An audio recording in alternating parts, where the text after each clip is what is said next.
Graduation પછી master ડિગ્રીની જરૂર પડે છે. બધી જગ્યાએ જરૂર છે. ટીચિંગ લાઈન લો તો માસ્ટર ડિગ્રી હોય તો તમે આગળ જઈ શકો છો. તમે કોઈ પણ ફિલ્ડમાં રિસર્ચ વર્કમાં જુઓ તો માસ્ટર ઇઝ મસ્ટ.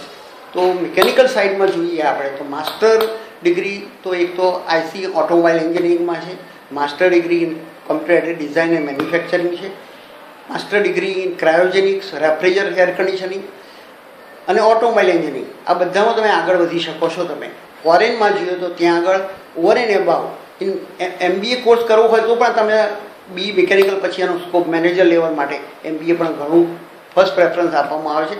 ફોરેનમાં કેડકેમ અને we can say refrigerator, air કન્ડિશનિંગની ફર્સ્ટ પ્રેફરન્સ છે.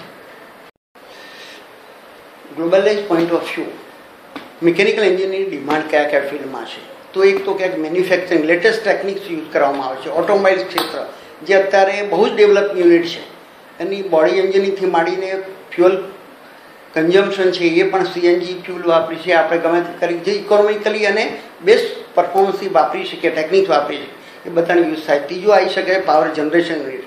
અત્યારે પાવર ક્રાઇસિસ બહુ હોય છે, એટલે એમાં શું કરી શકીએ તો આપણે best economically with the minimum consumption of fuel we can generate more power. Be alternate energy sources available, solar energy, એ બધું એનો પણ સ્ટડીનો અત્યારે wind energy courses, biogas plant, every study can be made. આની બાબતમાં આપણે આગળ વધી શકીએ છીએ. એમાં ફોરેનમાં આપણે જોઈએ તો કેડકેમ સાઇડનું પણ ડિમાન્ડ વધારે એટલો જ છે. એટલે આગળ BE કર્યા પછી આગળ માસ્ટર ડિગ્રી કરવી હોય, MS કરવું હોય તો એ ફિલ્ડમાં આપણે આગળ જઈ શકીએ છીએ.